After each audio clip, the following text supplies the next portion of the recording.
NAU is now the lone wolf at the top of the conference, followed by Eastern Washington in second, and a four-way stop for third place as Montana, Southern Utah, Weber State, and Sac State are all in there together. 3 teams are nationally ranked. As the Eagles drop to the 12th spot, Weber State rises to 22, and Northern Arizona joins the party at 24. This week you can catch Southern Utah at Northern Colorado. The Bengals go to Montana State. Mustangs visit UC Davis. The Fighting Hawks will fly to Portland State. Lumberjacks host Sac State. And my game of the week, the Grizzlies at Weber State. 2 teams that have already seen the top 25 nationally fighting for a great place in the conference. Look for Weber State's kicker, Trey Tuttle, to stay perfect on field goals.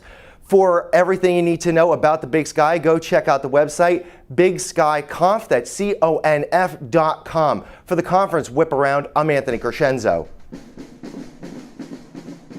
For the first time this season, we have a full slate of games in the Big South. But first, let's take a trip around the league and see how each team fared in Week 8. In the lone non-conference game, Charleston Southern took down Savannah State 52-27, running their record to 4-3. The Bucks made a switch at quarterback and it paid off, as redshirt sophomore London Johnson completed 13 of his 19 passes for 219 yards and 4 scores. He also added 117 yards on the ground, earning Big South Offensive Player of the Week. Kennesaw State picked up their 6th win of the season in a defensive battle with Garner-Webb. The Owls picked off 3 passes in the win, 2 by redshirt junior defensive back Akbreen Rawls. Both interceptions halted Garner-Webb drives inside the red zone. The first came right before half at the 1-yard line, and the second came early in the 4th at the 2-yard line. Rawls' efforts earned him Big South Defensive Player of the Week. Monmouth won their 6th game with a 56-39 victory over Liberty on Saturday. The Hawks put the game away early in the 4th when Kenji Bahar found Reggie White Jr. for a 61-yard score. White finished with a game-high 10 catches, 187 yards, 2 scores, and moved into 3rd all-time in program history with 153 career receptions. The Hawks also had 2 freshman rushers over 150 yards. Eric Zakori led the way with 193, while Peter Guerrero was right behind him with 162. Zakori's efforts earned him Conference Rookie of the Week. Stephen Calvert threw for 408 yards and 5 scores in the loss. Before we head into Week 9, let's check out the updated standings. Kennesaw State sits alone at the top of the league at 2-0, as Monmouth and Charleston Southern are right behind at 1-0. Presbyterian, Garner-Webb, and Liberty are all winless so far. 3-4 Liberty plays their 2nd straight road game at 1-6 Garner-Webb this weekend. The Flames lead the all-time series 13-9 and have won 9 of the last 10. Running Bulldogs quarterback Tyrell Maxwell is on milestone watch as he needs just 109 rushing yards to move into 2nd place all-time in program history. 6-1 Kennesaw State takes the conference's best record on the road to face 3-4 Presbyterian. The Owls have won 6 straight since dropping their opener at Samford. The Blue Hose have struggled offensively this year as they prepare for the Owls defense that ranks 13th in the FCS. This is a battle of 2 very good running quarterbacks in Ben Cheek and Chandler Burks, but the key to victory will be which quarterback has more success through the air. Finally, 6-1 Monmouth travels on the road to face 4-3 Charleston Southern in a Big South battle of 1-0 teams. The Bucks lead the all-time series 3-0. The Hawks have been the most well-rounded team in the conference to this point in the season, but will be in for a tough test against a very good Bucks defense. The key matchup is in the battle of the trenches between Monmouth's offensive line and Charleston Southern's defensive line. The Hawks had their way with Liberty last week, rushing for 364 yards, but the Bucks D-line won't give in, as they have a Big South best 25 sacks and 52 tackles for a loss this season. That's all for this week in the Big South. Come back next week for all the results and more. For the FCS Conference Whiparound, I'm Frank LaSalle. This week in the Colonial Athletic Association, we had some major top 25 implications. Going into next week's games, the conference is going to look a lot different. Taking a look at the CAA standings, we have James Madison and Elon at the top sitting at 4-0. Stony Brook sits alone behind them at 4-1. Delaware and New Hampshire are both 3-1. Richmond and Villanova are both 2-2. Maine is 2-3. Albany is 1-3, and Towson, William & Mary, and Rhode Island are all winless. In the defensive matchup of the week, Maine was able to outlast Albany 12-10. Freshman quarterback Chris Ferguson was one of the few offensive stars of the game, throwing for 263 yards and a touchdown. Kicker Brandon Briggs matched that touchdown with two 37-yard field goals, which wound up being the difference. Albany will look to get the offense going again next week against a feisty Rhode Island team. Maine will look to keep riding this hot streak into next week when they take on William & Mary. New Hampshire put on an offensive showcase, beating Towson 40-17. Running back Deontay Chapman put the team on his back, rushing for a career-high 187 yards and 2 touchdowns. Towson will look to try to bounce back next week against Delaware. New Hampshire is looking to ride this offensive wave into Harrisonburg when they take on James Madison. Sticking with the top-ranked James Madison Dukes, they throttled William & Mary 46-14, picking up their 19th straight win. The Dukes' defense continues to be the story of this year's team, forcing 6 turnovers and turning them into 33 points. Brian Shore also tied the JMU record, throwing for his 51st career touchdown. The Tribe have another tough one next week against Maine. The Dukes' defense is hoping to keep the turnovers coming against this hot New Hampshire offense next week at home. In Coach Dennis Dotton Carter's first game against his old team, he and his Delaware Blue Hens pulled out an upset in double overtime to win against Richmond. Wide receiver Jamie Harmon dominated on the ground for the Blue Hens offense, running for 104 yards and 2 touchdowns on just 4 carries. Kyle Lauletta continued to impress even though he was on the wrong end of another tough game. He threw for 295 yards and 4 touchdowns. He also added 35 yards and a touchdown on the ground. Doesn't get any easier this week as they take on tough Stony Brook. Delaware and their new head coach will look to make it 4 straight next week against Towson. In what turned out to be one of the best games of the week, Elon won their 6th straight 35-34 in a game that had 7 different lead changes. Offensively, Elon was rolling with career highs from both their quarterback and running back. Quarterback Davis Cheek threw for a career-high 331 yards and 3 scores, and running back Deshaun McNair ran for his career-high 128 yards and 2 touchdowns. Rams quarterback Jawan Lawson did his best to win it, throwing for 252 yards and a touchdown, along with 80 yards on the ground. They'll look to get their first conference win next week against Albany. Elon will look to establish themselves as a top team in the country next week as they roll into Villanova, looking to make it 7 straight. For your FCS Whiparound, I'm Ryan Griffith. Good luck to the CAA this week. The biggest week so far in the Ivy League is in the books, with 4 in-conference matchups featuring a head-to-head matchup between the top 2 teams in the conference. Let's get right into the action. We start off with Brown trying to get their first in-conference win of the season on the road against the 1-4 Big Red of Cornell. Literally and physically, Cornell ran all over the Bears in this one. The Big Red had 4 players rush for over 40 yards as they finished the day with 276 rushing yards. Leading the way for Cornell's rushing attack was sophomore running back Harold Coles, who carried the ball only 6 times but had 66 yards and 2 touchdowns. The Big Red ended up routing Brown, only allowing 1 garbage time score on their way to a 34-7 victory on homecoming night. Our next matchup features another team in search of their first in-conference win as Penn hosted Yale in Philly last week. Yale took early control of this one with an 18-10 lead heading into halftime, but Penn wouldn't go down quietly.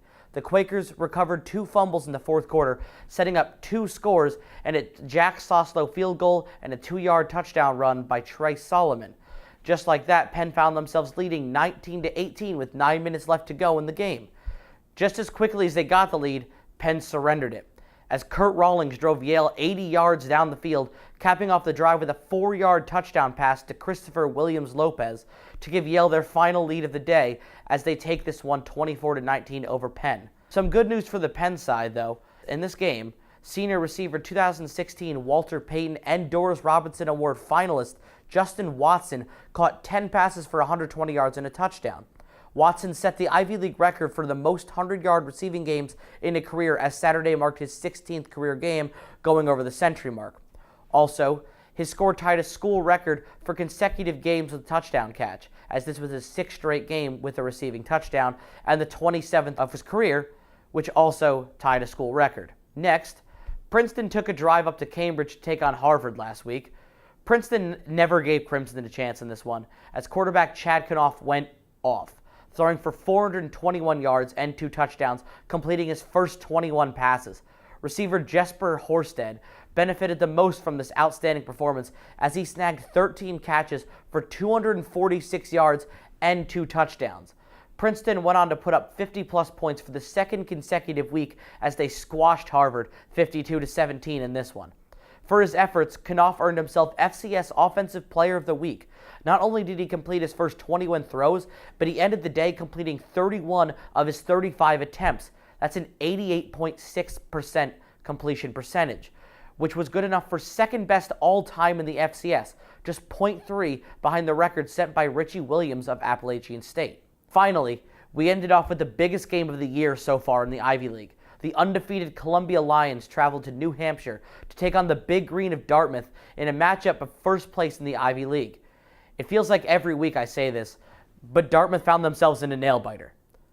Dartmouth trailed early after Columbia came out and punched the Big Green in the mouth, taking a 16-0 lead at halftime behind a 1-yard run by Josh Bean and a 2-yard touchdown pass from Anders Hill to Josh Wainwright. Dartmouth, as they always do, fought back hard. They scored a touchdown on a 1-yard run from backup quarterback Jared Gerbino and blocked Columbia's extra point attempt in the third to help bring the game a little bit closer. But in the final quarter of the game, the Big Green did a majority of their work, scoring 10 unanswered points and found themselves trailing only 5 with just under 7 minutes left to play in the game. This is when the Lions defense went to work. In the last 3 minutes of the game, Columbia's defense came up with 2 goal line stands, squandering any hopes of a last-minute touchdown, something that Dartmouth seems to specialize in this season.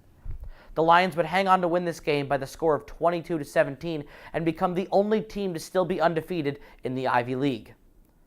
Let's take a look at the conference standings heading into next week. After that huge win, Columbia finds themselves alone at the top of the conference, and Dartmouth finds themselves in murky waters as they are now tied for second with Princeton and Yale. As for the bottom 4 teams, you see Cornell still hanging around. They are 2-4 on the season, but both of their wins are in conference. Let's take a quick look at the matchups for this coming week in the Ivy League. Harvard stays home this week to take on an angry Dartmouth team, looking to get a key conference win after the crushing defeat they faced this past week at the hands of Columbia. As for Columbia, they head out to Connecticut to take on Yale and look to continue the best start to a season the school has seen in the last 21 years. Princeton gets to go back home to take on a 2-4 Cornell team in Jersey, and Penn gets to travel to Rhode Island to take on the Brown Bears, as both teams will be looking to capture their first conference win of the season. That's it for the Ivy League this week. For Football Game Plan's FCS Whiparound, I'm Ian Gridley, and I'll see you next week. Exciting Week 8 in the MEAC. We saw a top 25 ranked team win and stay undefeated, while another top 25 team lost and fall out of the top ranking.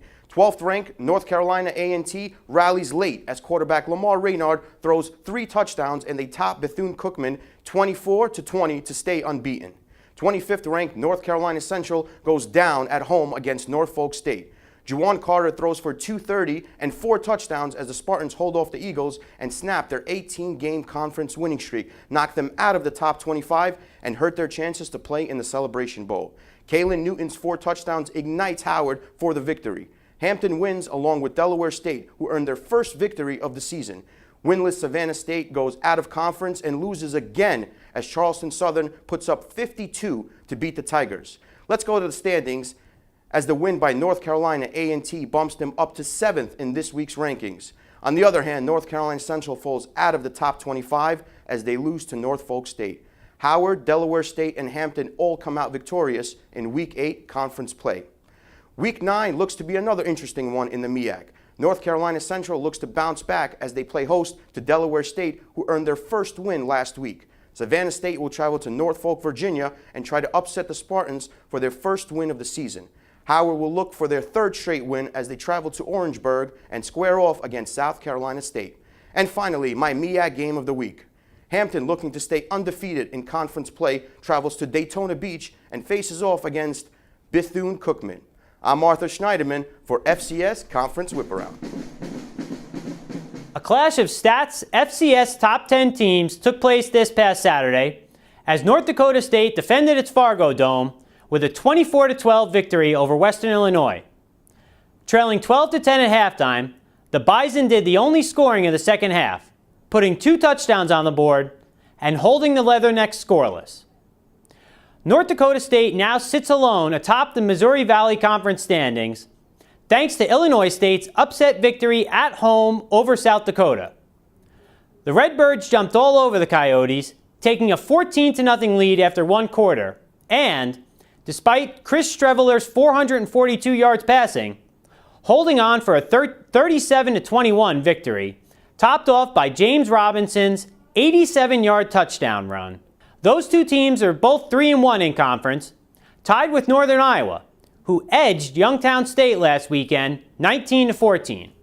It doesn't get any easier this weekend for the Panthers, as they travel to Fargo to take on the Bison in the FCS Stats Game of the Week, Saturday at 3:30 on ESPN3.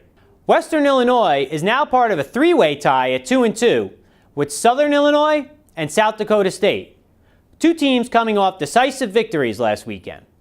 Youngstown State sits alone at 1-3, but is still in playoff contention and can enhance its resume with a win this weekend at home against Illinois State.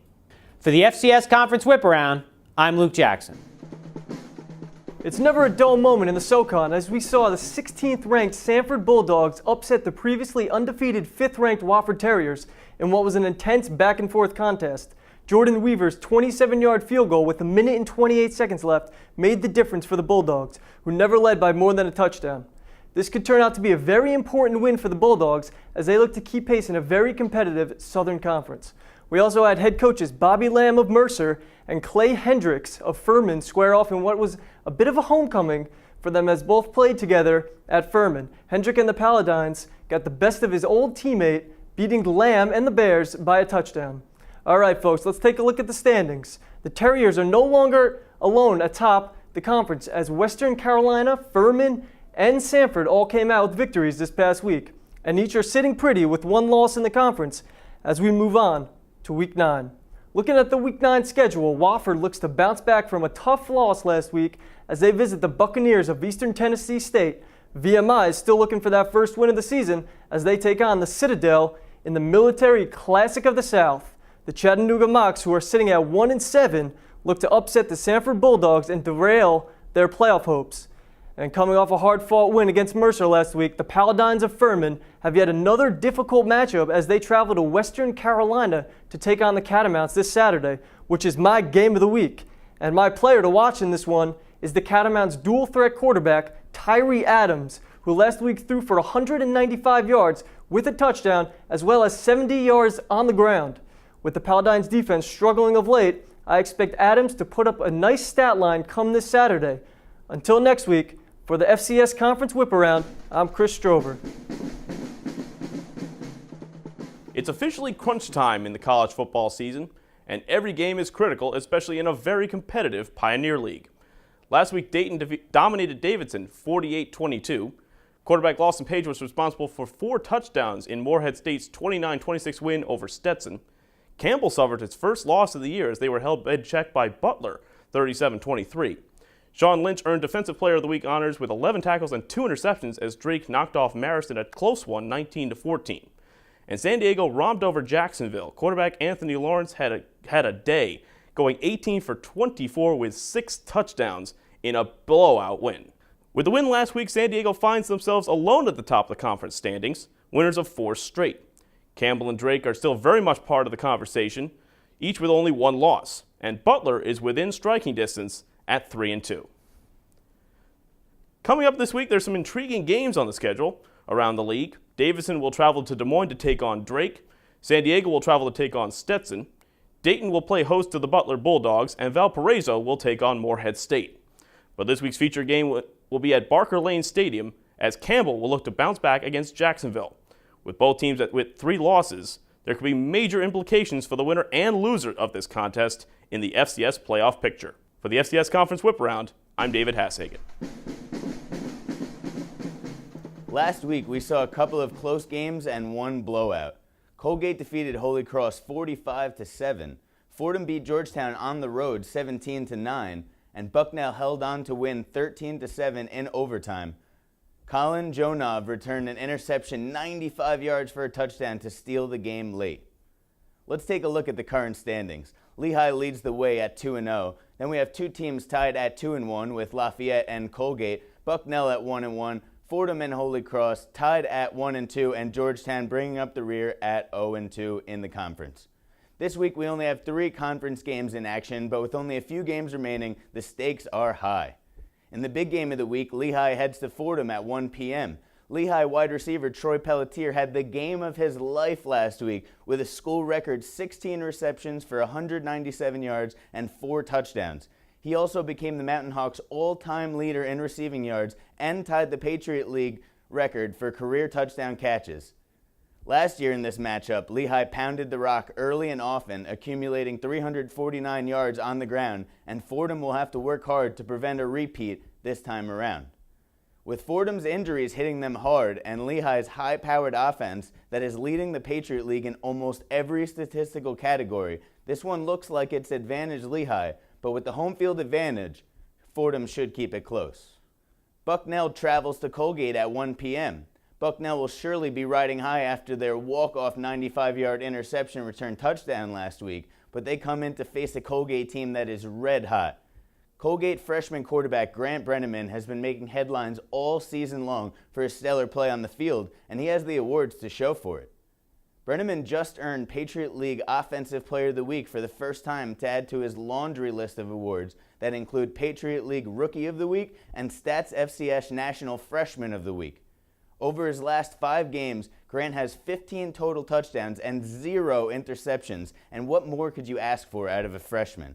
If the Raiders want to keep on the heels of Lehigh, they need a home victory in this one. Holy Cross hosts Georgetown in their final home game of the season at Fitton Field at 1 p.m. This is family weekend at Holy Cross, and the game has a little extra incentive with the Dr. Edward N. Anderson Award being given out to this game's MVP. It's also senior night for the Crusaders, so the emotions will be flying high, which should only help Holy Cross's chances at a big victory. Quarterback Peter Pujols will be looking to bounce back after a down week to lead his team to glory, heading down the stretch in a tight Patriot League race.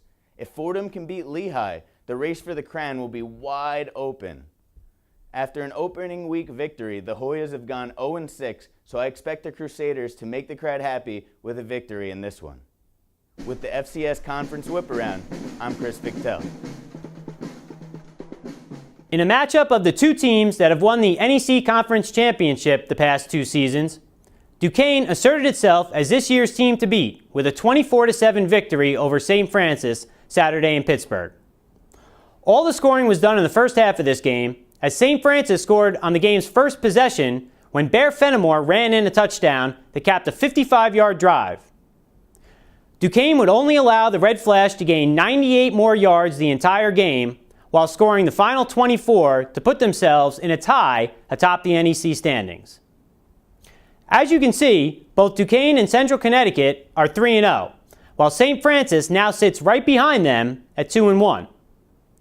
Sacred Heart got its first conference victory in dramatic fashion this past weekend, as Kamal Whitaker returned his second interception of the day, 46 yards, with only 12 seconds left in the game to beat Robert Morris in Moon Township on Saturday. That play, combined with his 7 tackles, earned Kamal my NEC Defensive Player of the Week award. Robert Morris, Wagner, and Bryant remain winless in conference play. The Bulldogs lost at Central Connecticut last Saturday as a Drew Jean-Guillaume 76-yard touchdown run, only 2 plays after Bryant had made it 17-14, erased any hopes Bryant had of winning in New Britain last Saturday. For the game, Jean-Guillaume had 158 yards from scrimmage and that touchdown, earning himself my NEC Offensive Player of the Week award. Jean-Guillaume and the Blue Devils take next week off before facing St. Francis in 2 weeks. This coming weekend in the NEC, Duquesne visits Sacred Heart, Robert Morris visits St. Francis, and Bryant travels to Staten Island to take on Wagner. Before we look into Week 9, we have a quick recap of the action that occurred in Week 8. There were a lot of high-scoring games this past week as Southeastern Louisiana defeated the Wildcats 56-21. Stephen F. Austin defeated Houston Baptist 27-10. FCS Stats number 4 ranked Central Arkansas defeated Northwestern State 45-17, along with number 20 ranked McNeese State, and number 5 Sam Houston State also won their games this weekend. Despite having a 47% passing completion rate, Jeremiah Briscoe of Sam Houston State threw for 371 yards and 4 touchdowns. As we look at the conference standings, it looks like a five-team race for first place as the Bears remain undefeated in conference play with a 5-0 record, while Southeastern Louisiana has a 5-1 record, sitting right behind them at second place. Sam Houston State, Nicholls State, and McNeese State all have 4-1 records. We look ahead to Week 9 with 5 games on the schedule, but there are 2 big games that can change the conference standings, as number 20 McNeese State will take on number 4 Central Arkansas. Both have 6-1 overall records, but a win for the Cowboys will give Central Arkansas its first conference loss of the season. That game can be seen on ESPN3 at 7 p.m. on Saturday. Number 5 Sam Houston State will take on Southeastern Louisiana at 8 p.m. on ESPN3. If Southeastern Louisiana gets the job done, you can bet they are hoping for a McNeese State upset win over number 4 Central Arkansas, as that will shake up the standings. And Lions would hope to be sitting in first place with a 6-1 record after Saturday. I think we will see an upset win as McNeese State's defense has been playing great in conference play, giving up 63 points in 5 games. But they are going up against an offense that has produced 175 points in 5 conference games, according to FCS stats. For the FCS Conference Whiparound, I'm Doug Saravo. Week 8 in the SWAC featured blowouts across the board. West Conference leader Grambling State took care of business against Alcorn State 41-14. The Delta Devils ran the Dragons out of the stadium 53-5. Herbert Edwards led Southern U to a win over Jackson State behind his 163 rushing yards and a touchdown. Taking a look at the conference standings, in the East, Alabama A&M sits atop the conference as Alcorn State drops to second in the standings. Mississippi Valley State, Alabama State, and Jackson State round out your SWAC East standings. Moving over to the West, Grambling State is still atop the conference, with Southern second in the conference. Prairie View A&M sits in the middle ground at third in the Western Conference standings. Arkansas Pine Bluff and Texas Southern round out the bottom of the West. Week 9 features 4 conference games. Prairie View A&M hosts Bacone State in the lone out-of-conference game in Week 9. Alabama A&M Bulldogs take on the Alabama State Hornets in the Magic City Classic. That game will be live on ESPN3. West leading Grambling State hosts winless Texas Southern. The SWAC game of the week is Southern U versus Arkansas Pine Bluff. That game will have a lot of conference implications on the line. For the FCS Whiparound, I'm Max Bazzone. First place was on the line in Charleston this past weekend, but the 3-time defending champions left no doubt who was still the best, as Jacksonville State topped Eastern Illinois 30-14. It took a while for the Gamecocks to get started, as EIU held a 14-9 halftime lead. But Bryant Horn found Crenwick Sanders twice for touchdowns in the second half to lead the Gamecocks to victory and put them alone atop the Ohio Valley. Looking at the rest of the games in a light OVC schedule from last week, Austin Peay continued its stellar season, defeating Southeast Missouri State 38-31. True freshman quarterback Jeremiah Oatsvall made his first start for the Governors, going 13 of 22 for 199 yards and 2 throwing touchdowns, while adding another touchdown on the ground, as the Govs built a 35-7 lead on the Redhawks. Oatsvall earned himself my OVC Offensive Player of the Week award.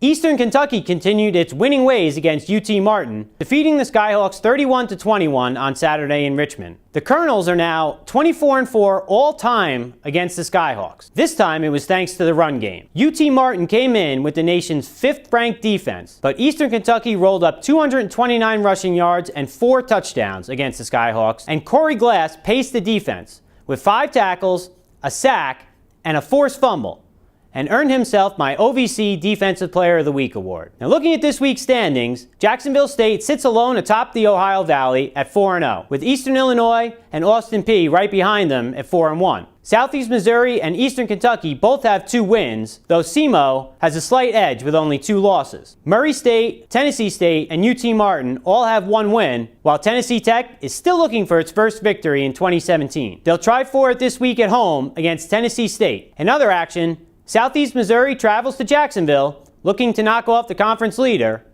while UT Martin hosts Eastern Illinois, and Eastern Kentucky goes to Murray State. Austin Peay travels outside the conference and up a division to take on the FBS number 18 ranked University of Central Florida. For the FCS Conference Whiparound, I'm Luke Jackson.